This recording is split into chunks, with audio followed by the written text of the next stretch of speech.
High student आज के আমরা ক্লাস 12 এর অ্যালকোহল ফেনল এবং ইথারের অর্গানিক যে কেমিস্ট্রি থাকছে সেখান থেকে আমরা কিভাবে স্যালিসালডিহাইড প্রস্তুত করা যায় তার জন্য একটি ইম্পর্টেন্ট নেম রিঅ্যাকশন পড়ব।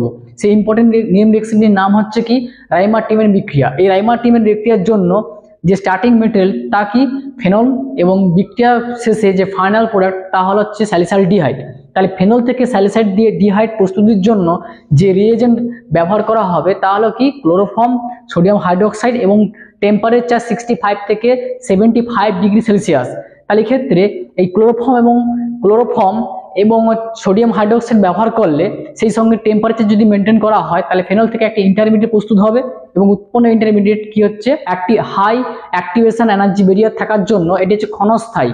অর্থাৎ এই উৎপন্ন ইন্টারমিডিয়েটটি ভেঙে গিয়ে ফাইনাল স্টেপে যদি হাইড্রোলাইসিস করা হয় তাহলে কিন্তু স্যালিসালডিহাইড উৎপন্ন হবে। তাহলে স্যালিসালডিহাইড অর্থাৎ ফেনল যে থাকছে সেই ফেনলের OH গ্রুপের সাপেক্ষে অর্থ পজিশনে একটি অ্যালডিহাইড গ্রুপ থাকবে, তাহলে তখন সেই কম্পাউন্ডটাকে আমরা বলবো স্যালিসালডিহাইড। তাহলে রাইমার-টিমের বিক্রিয়ার ক্ষেত্রে ফেনল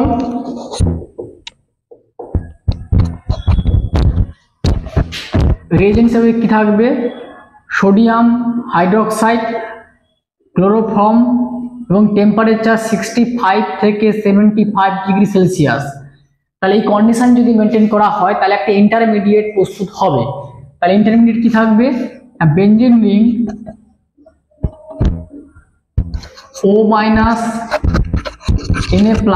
এবং অর্থ পজিশন থাকবে CH Cl2। তাহলে এই কম্পাউন্ডটিকে আমরা বলবো ইন্টারমিডিয়েট।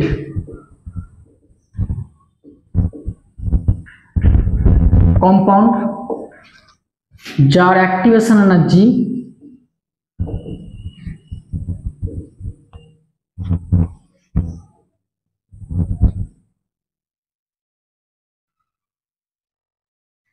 হয়, ফলে হচ্ছে কি এই ইন্টারমিডিয়েট আনস্টেবল or highly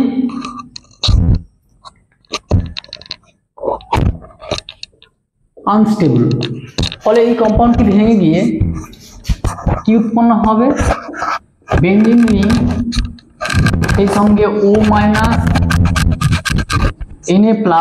এবং অর্থ পজিশনে একটা অ্যালডিহাইড গ্রুপ উৎপন্ন হবে এবং ফাইনাল স্টেপে যদি আমরা হাইড্রোলাইসিস করি তাহলে হাইড্রোলাইসিসের জন্য যে প্রয়োজনীয় রিএজেন্ট কি থাকবে ডাইলুট HCl। তাহলে ডিল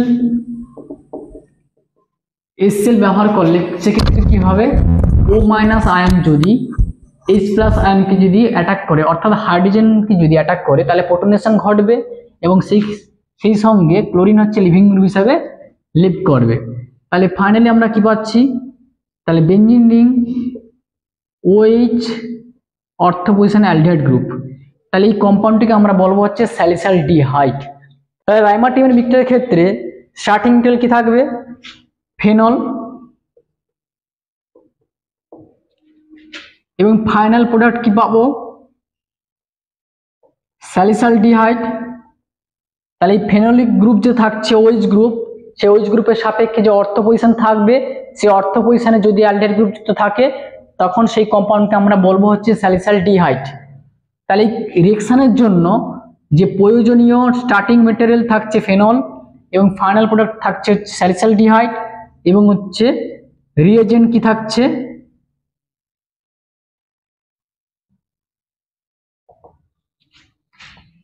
সোডিয়াম হাইড্রোক্সাইড, ক্লোরোফর্ম এবং টেম্পারেচার 65 থেকে 75 ডিগ্রি সেলসিয়াস এবং ফাইনাল স্টেপ অর্থাৎ হাইড্রোলাইসিসের জন্য প্রয়োজন থাকছে ডাইলুট অর্থাৎ ডিল HCl। তাহলে এগুলো হচ্ছে প্রয়োজনীয় রিএজেন্ট।